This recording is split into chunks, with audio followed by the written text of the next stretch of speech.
Otra cosa es la posibilidad de interponer acciones de inconstitucionalidad de la que ya se habló, y esto habla a la eficacia de los derechos humanos a largo plazo, porque le da una legitimación.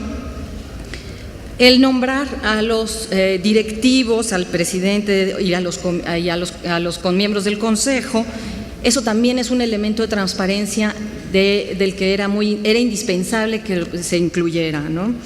Estas comisiones creo que sufren mucho de oscuridad en sus procedimientos, en sus decisiones, en sus intenciones a veces. A veces parece que nada más están por molestar y no por defender al individuo.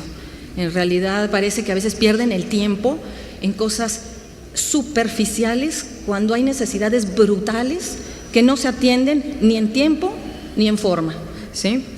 Pero bueno, voy a resumir.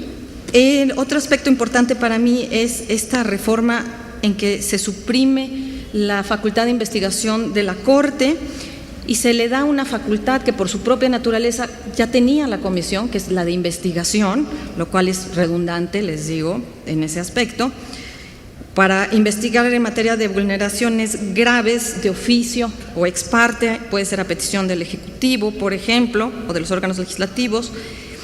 Y esto a mí se me hace que sí fue un error, porque el hecho de que estuviera en la Suprema Corte tenía una razón de ser. Las comisiones no existían, en cambio esta facultad existió desde siempre y tenía un peso de autoridad institucional y moral. Si bien no puede establecer responsabilidad, como tampoco lo pueden hacer ahora, ni pueden generar órdenes a la autoridad, ni pueden exigir cumplimientos, ni ejecutar nada, porque es la forma en que está establecido, era un mecanismo de control de la constitucionalidad de carácter administrativo con un fuerte impacto en la opinión pública que sí generaba una reacción respecto de las personas investigadas, sí tenía una cierta eficacia. ¿Por qué no se utilizó mucho? Es porque ni se le pedía, ni tenía mucha razón de ser, pero si vieron, cuando empezó a pedirse empezó a incrementar y a tener unos resultados.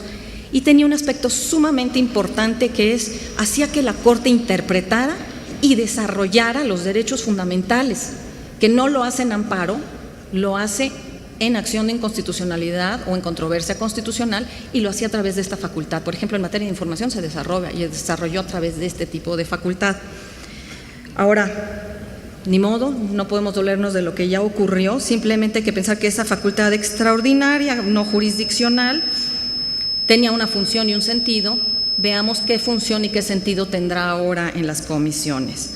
Ahora, si bien se fortalece institucionalmente los organismos de control de derechos humanos, estos no jurisdiccionales, puntualmente voy a cerrar mencionando la pregunta más importante. ¿Por qué iría a la Comisión de Derechos Humanos? Mi lengua.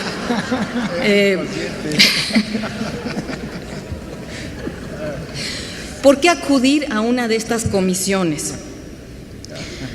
Primero es porque es una instancia de queja. Somos escuchados y eso es muy importante para el pueblo, un sistema de control vertical entre la sociedad y el gobierno. Otra, por los tiempos. Se supone que es mucho más rápido y más eficiente que un amparo, porque el amparo tiene un proceso mucho más lento, que hay que seguir cada detalle de la legalidad del procedimiento, porque si no, el resultado puede ser inválido. Ahora, ya se mencionó que a veces tienen el problema de que sí son muy lentas, no hay transparencia y tampoco se acatan. El acceso a tribunales internacionales, antes era como un paso previo para poder recurrir, ahora no, puedo ir al amparo, ya no necesito la comisión. Denuncia ante la opinión pública, esta función sigue siendo muy importante, es un foro de denuncia de la autoridad, sobre todo en vulneraciones sistemáticas, cuando la autoridad continúa permanentemente a agraviar a las personas en su libertad o en su integridad física, que son los dos aspectos que creo que son los más importantes a verificar. La otra es que pueden incidir en ámbitos que no están protegidos por el amparo. Sorpresa, sí, hay muchos que no están, porque no hay regulación, que la regulación es incompleta, porque no hay medios de ejecución, no hay de implementación, como en las cuestiones disciplinarias relacionadas con policía, con la procuraduría, que básicamente son dos de los aspectos más importantes. el arraigo. Hace más escándalo ir a la comisión por un arraigo, vamos a ver qué va a pasar, qué van a decidir. Tienen el problema entre la Constitución y los tratados, el arraigo todavía no sabemos cómo van a resolver, necesitamos los primeros arraigados que inicien el procedimiento. Y tienen 3 puntuales funciones: documentación de hechos, aunque habría que pedirles algún sistema de valoración de las pruebas. El estándar de la prueba no puede ser el mismo que en tribunales, y eso es un aspecto muy importante, tiene que ser mucho más sencillo, o sea, es otra cosa.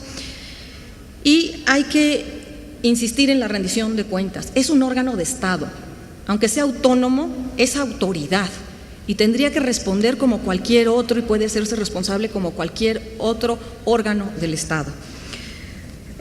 Finalmente, y como conclusión, creo que lo importante no es reformar a la Constitución, no es necesaria reformarle, agregarle explicaciones, deseos y buenas voluntades, es una norma.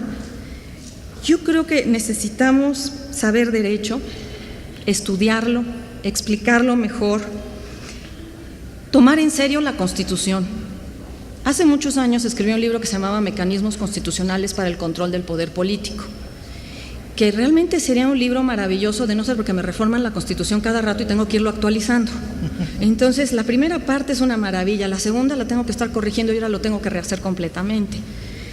Pero la conclusión a la que llegué es la misma a la que llego al día de hoy, y fue que lo más importante es que debemos conocer nuestra Constitución, tenemos que entenderla, y lo más importante es que la respetemos.